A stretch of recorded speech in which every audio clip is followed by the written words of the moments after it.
Long time for an update. The R33 GTR, I got it running real nice. Had to replace all the intake manifold gaskets and all the coolant hoses and idle air hose. Like all the hoses were kind of just beat. Once I finally got those on, it was running great. Buddy came over, he was checking the car out, and he actually bought it off me. He's the guy that does my CNC stuff, so I'm really happy that it went to a really good home. So we have a working relationship where he's going to make parts for us as part of the deal for the sale, but I sold it to him for, I made good money, but I also hooked him up. So we met in the middle and took care of him. Not much with the Bentley going on right now. I got some hardware for it. I'm going to start dressing the motor up a little bit more. I ended up getting rid of my truck and getting a different truck, so I got a little sidetracked on that. But the R33 was taking up a lot of my time, and I just wasn't documenting that journey. The funny thing is, it's been so long since I fucked with this, I don't remember some of the wiring, but I forgot my meter, so I can't really test it out. So there's the other manifold on the car. Cut and notched out the motor mount bracket on the bottom there, but it fits pretty good. It's a Chinese manifold, so we'll see if it holds up, but they're pretty cheap if it doesn't. I don't know if you remember, or I might have posted pictures of it. That's the camber flange that I came up with. So the guy who bought the R33 ended up putting that on the CNC. I sent him a flange, he CNC'd it. We welded it on, just drilled it a little bit bigger, and she's in. So Borg Warner. So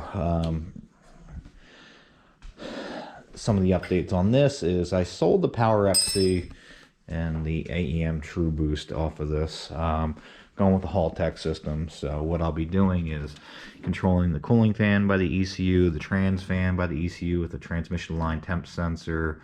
The intercooler is going to be triggered by intake air temperature off of the ECU. Same thing with the pumps and the fans. So I went with a much better ECU for that setup there. That should be probably in about a week or so. Already got the map file written for this, so that won't be hard to start. There's my fuel tank. So it used to have a big hump that came out the back that was sat below the trailing arm, so if you articulated too much, it would have made contact.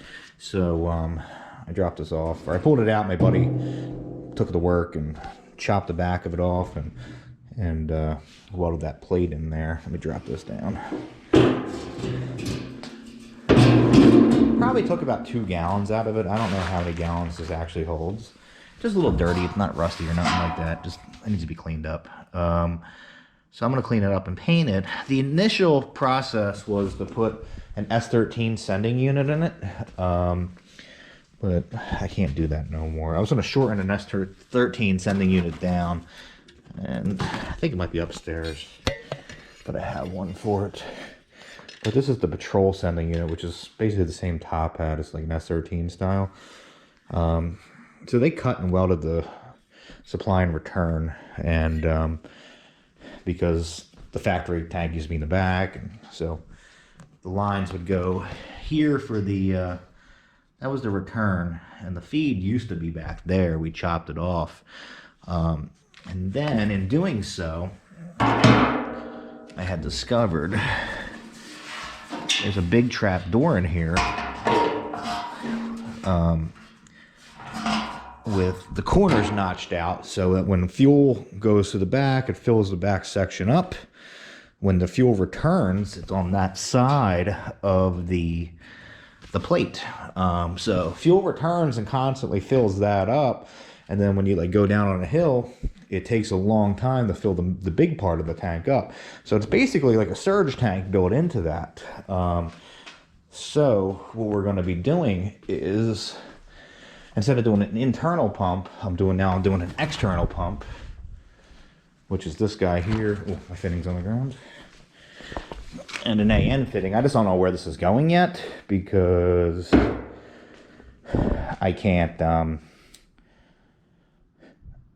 figure that out until I mount it into the truck, because with that trailing arm back there, I don't want to knock my fitting off. So it might go right here, or somewhere over here.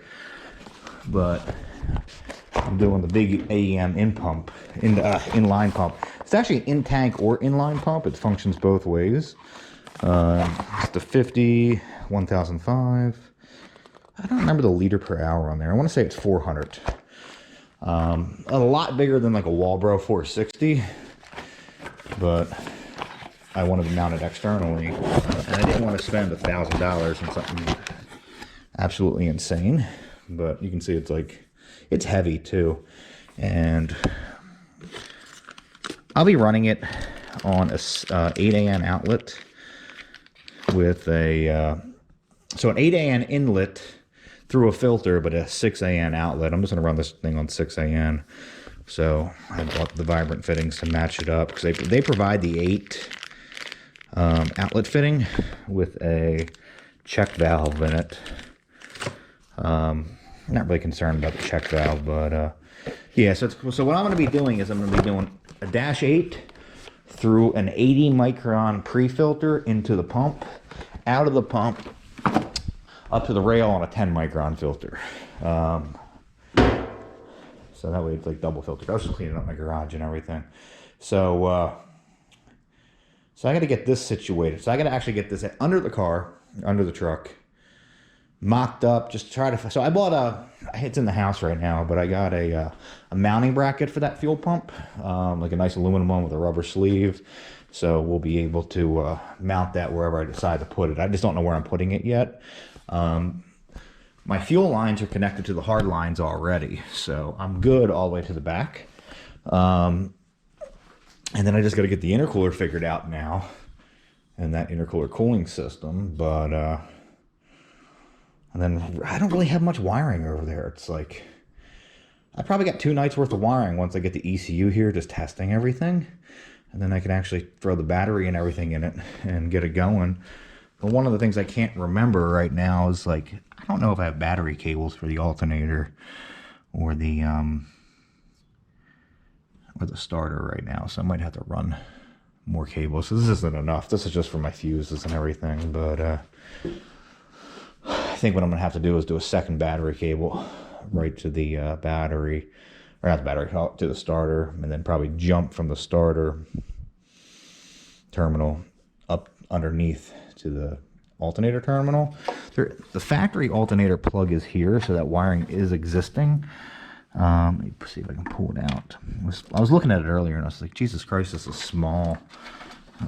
So the Patrol uses the same regulator as the Skylines and the 240SXs do. Let me see if I can grab that. Get it to pop out. All right. So that's used to be the positive battery wiring for the Patrol. I just forget where that comes from in the loom. I think it actually jumps off of the old starter, so that don't look like enough. So the Patrol only had, I want to say it was a 50 or a 60 amp alternator in it. It was not big, so that's why this wiring is so small. That's just an OEM RB alternator, so it's 80 or 90 amps depending on the model, so that's not going to be sufficient. Now, if it goes from here to there, I'm not going to undo it all. I'm going to still leave it, but I'll just do like a heavier gauge cable from one to the other. It won't actually hurt anything. So for the intercooler, I'm just like trying to figure out the best way to do it without like overthinking it. So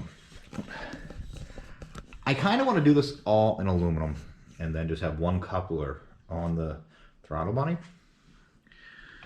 and have it in a little bit further like that, where it's just resting with these lines going down. That way it's floating, and then have it rigid mounted with a cast elbow. So I want to do it all kind of solid. And then, because the motor will rock back and forth equally, Might be a little expansion, like I might crack a weld one point somewhere's down the line, but I don't really think so. The plan was to initially just kind of mount that barrel up here somehow, like rigid mount it off the rad support. But I'm wondering if I don't know how much this is going to rock, so I don't want to damage this. If it is rocking, I'd rather just have it rock freely where it doesn't make contact with anything, and I would just have to worry about vibration on the lines there. The other thing I'm going to have my buddy do, who bought the R33, is I'm going to ask him to make me a new one of these. I made this one myself, and I just want to mimic what I did and do a nice CNC one, because I have some issues with that one. That I just don't like the setup that I did. Yes, that's kind of where I'm at on this. I'm gonna start dressing the Bentley motor up a little bit. Unfortunately, I left my meter over at my buddy's house, not house, his shop, the guy that has the R33, and I can't ring out any of this wiring. I just don't want to guess at it, but yeah, I'm hoping to get that finished real soon. So what I'm gonna be doing now is I got a bunch of hardware for this motor here. So what we're gonna do is start getting it mounted up, and then I'm just really gonna start making a parts list. I'm gonna get my notepad and write down crap that I know I need to order now, and just get it done and over with. So I'm gonna pull this out and get going on it. I was not filming and I was talking for like 10 minutes, maybe 15. I'm just trying to remember where I was at. So got all the M8 hardware in. So that's an M8 bolt there, will not go in here, will not go in there. That's an M10, goes in there, will not go in these. The threads are just all buggered up from water sitting in them, corroding them away, eating them away. These ones were never tapped on this side with the M12 by 175s, but they were on this side. I got a bunch of taps, but I don't have a nice tap set, so I'm gonna order a nice tap set. So that's the front motor mount location on these three, but then they also have these. I don't know what location I'll be using. I might end up making a bracket that puts it between the two, so I need to have all the holes available. So I'm gonna go ahead and on this side I'll run a tap through and like chase the threads. On the other side I'll tap the threads. I'll chase all these, because basically what I want to do is just plug all the empty holes. That way there's just, it looks a little nicer and it keeps water from sitting in it. I just got to clean up the paint. These are not the fittings I'm using. These are just, I needed these to check size. So I need to get a bunch of NPT fittings. I got to pull the compressor housing off. I got to pull this 6BT filter housing back off. I think I forgot a gasket. So I got to look at some diagrams. And then I got to get an oil feed from here to here. So I need to get I'm probably just going to loop it. I don't even think a 90 would work. Maybe a 90 straight, like a 12-inch fitting. That's the 6BT manifold on there. That's a 3/4 NPT. I'm going to get new hardware from there. I'm either going to an ATI or fluid damper. I don't know which ones they make. So I got some things to order for that. I can't put the oil pan on. I was getting ready to start doing that. And then I realized I never did the rear main seal on it. And I have a new rear main seal housing over there ready to go. So I'm going to flip that motor upside down. I have a steel beam that I can swing the arms of my lift in, sit that on top of the arms. And then what I'll do is I'll flip that over with a chain and hoist it from both sides on the upside down. And I'll just do the rear main seal while it's upside down. And then get it back on the stand and start going with that. I was just playing with this junky cast elbow I had, trying to figure out what I need to do on this side. Earlier I was talking about how the inner core is going to be mounted. I want it rigid mounted off of this side over here. So I'm going to machine this off, and hopefully that would slip into, so that's like a 2-inch outlet. Hopefully that would slip into a 2.5 inch cast 90. And once I get the direction right, come up 90 over into the intercooler barrel. I just don't want to use intercooler pipe for that unless it's really thick walled. I don't think they sell cast pipe. Maybe they do. I think it'd be better to use something. I just want it to be more structural than thinner pipe, because that side's going to be supporting the intercooler. So will this side. Like, this is pretty firm, but it's going to have one coupler on this side. So that's the game plan with that. And then I got to order. Let me feel something real quick. Yeah, I'm not going to be able to do that. So I got to get the heat exchanger going with the intercooler pump. I'm going to get all that mounted up in here. And then the next time I'm out here, I'm going to get this going, get the tank kind of figured out in the vehicle. So I'm going to start cleaning it up. I've been out here a little while, just figuring things out. I got to make a list now of everything I want to go and price out and order. Just today alone, if I order the damper and everything, because I got to order dampers for both these, I probably got at least $1,000 to spend to get nowhere, really. But what I was saying before I got cut off, before I realized I wasn't even filming anything, is now that the R33 is gone out there, I should be able to focus a lot on this now. I would like to start coming out here a couple nights a week and just hammering on this, as long as it's not too cold. This thing works amazing, but yeah, as long as it's not too cold, I want to get out here, get this shit done.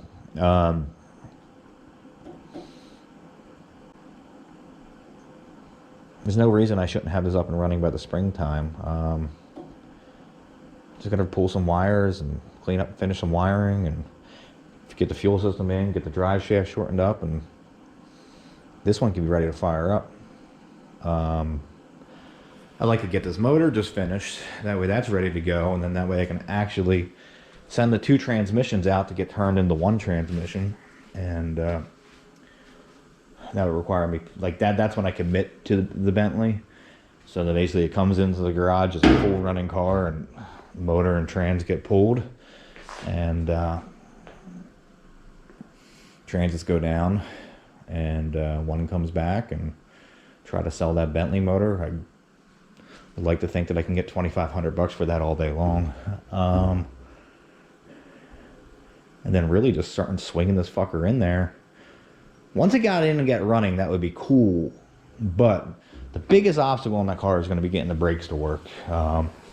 Basically going to have to convert it to a Hydro Boost setup with which I already had that upstairs. It was a Hydro Boost Cummins motor, but I have to basically run all brake lines all around the car,